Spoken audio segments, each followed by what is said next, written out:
नमस्कार दोस्तों, स्वागत है आपका हमारे यूट्यूब चैनल गुरुजी का स्कूल में। तो जैसा कि आप सभी जानते हैं कि हम सभी मिलकर एसएससी सीएचएसएल 2019 के पेपर 2 की तैयारी कर रहे हैं। यदि आप हमारे साथ मिलकर अपने पेपर की बेहतर तैयारी करना चाहते हैं तो प्लीज़ हमारे टेलीग्राम ग्रुप को जरूर ज्वाइन कीजिए, जिसकी लिंक आपको हमारे डिस्क्रिप्शन बॉक्स में दे दी जाएगी। दोस्तों, हम डेली अपने ग्रुप में 2 टॉपिक निर्धारित करते हैं, एक लेटर लिखने के लिए और एक एस्से लिखने के लिए। आप हिंदी या इंग्लिश किसी भी भाषा में अपनी तैयारी कर सकते हैं। दोस्तों, हमारे कल का टॉपिक था सामाजिक भेदभाव, जिस पर एक निबंध लिखना था। अपना निबंध लिखने से पहले हम आपको कुछ बातें बताते हैं जिस पर आपको ध्यान देना चाहिए, जैसे कि शब्द सीमा। आपके लेटर लिखने की शब्द सीमा 150 है और निबंध लिखने की शब्द सीमा 250 है। आपको 250 और 150 शब्दों में ही अपनी बात को ख़त्म करना होगा। और यदि आप निबंध लिखते हैं तो प्लीज़ वर्तनी का ध्यान ज़रूर दीजिए, क्योंकि कभी कभी हम वर्ड्स लिखते समय मात्राओं का और अंक की मात्राओं का ज़्यादातर ध्यान नहीं रखते हैं, जिससे कि पूरे सेंटेंस सीक्वेंस गड़बड़ हो जाता है। इसी के साथ हमारे एक कैंडिडेट हैं ग्रुप के, उन्होंने एक निबंध लिखा था, हम उसका विश्लेषण करते हैं। तो इन्होंने निबंध लिखा था सामाजिक भेदभाव पर। इन्होंने अपना निबंध इस तरीके से प्रारंभ किया है। समाज के किसी वर्ग या व्यक्ति द्वारा किसी दूसरे वर्ग या व्यक्ति को अपने से कमतर समझना सामाजिक भेदभाव की सबसे सरल व्याख्या है। यहाँ तक ये लाइन इनकी बिल्कुल ठीक है।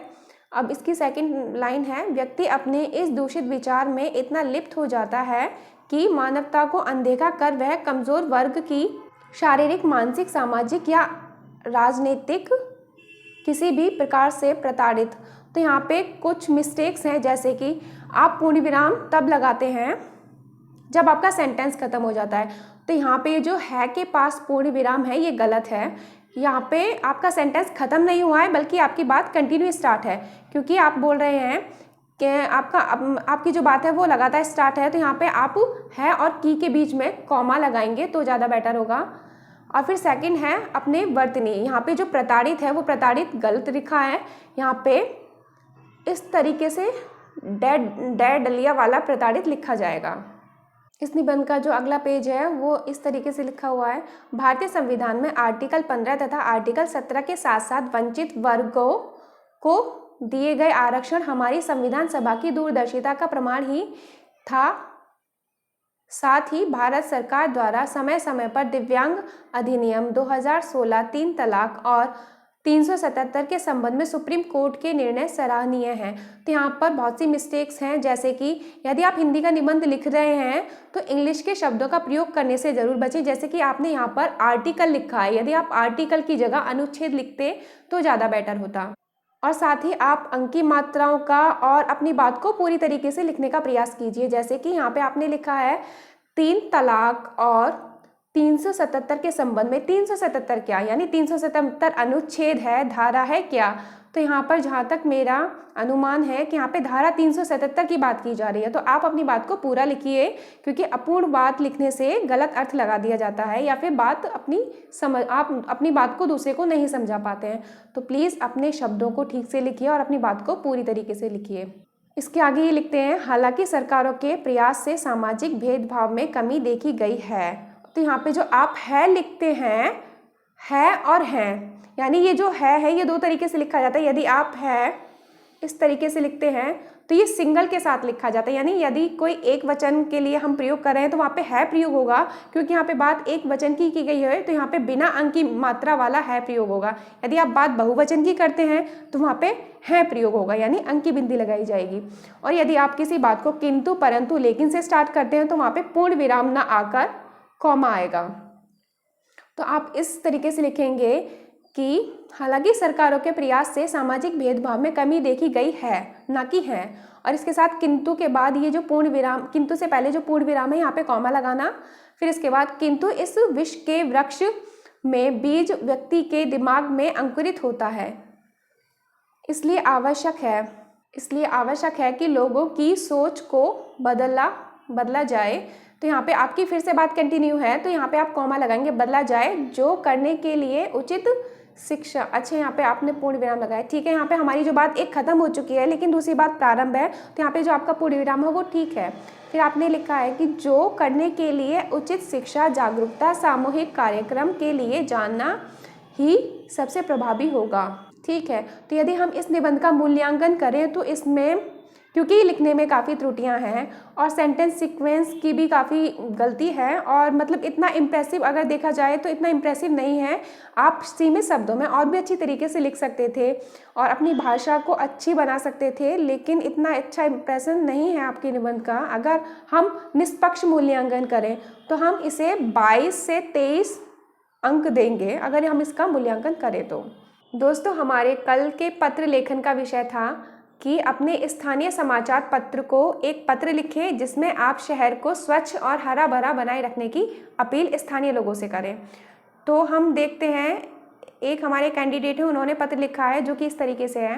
पहले प्रेषक का पता, अगर आप चाहें तो यहाँ पे दिनांक भी लिख सकते हैं, और ये आगे लिखते हैं प्रति दिया गया अखबार का नाम और क्षेत्र और विषय, आसपास के क्षेत्र में साफ सफाई बनाए रखने के लिए लोगों से अपील के लिए प्रकाशन हेतु।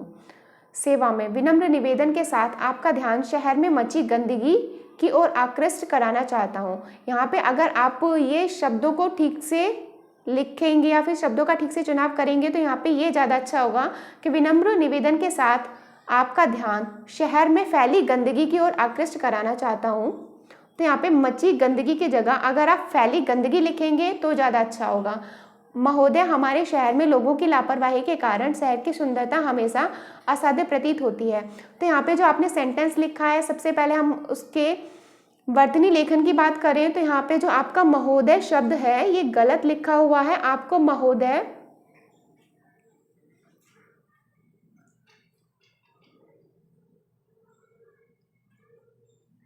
इस तरीके से लिखना है।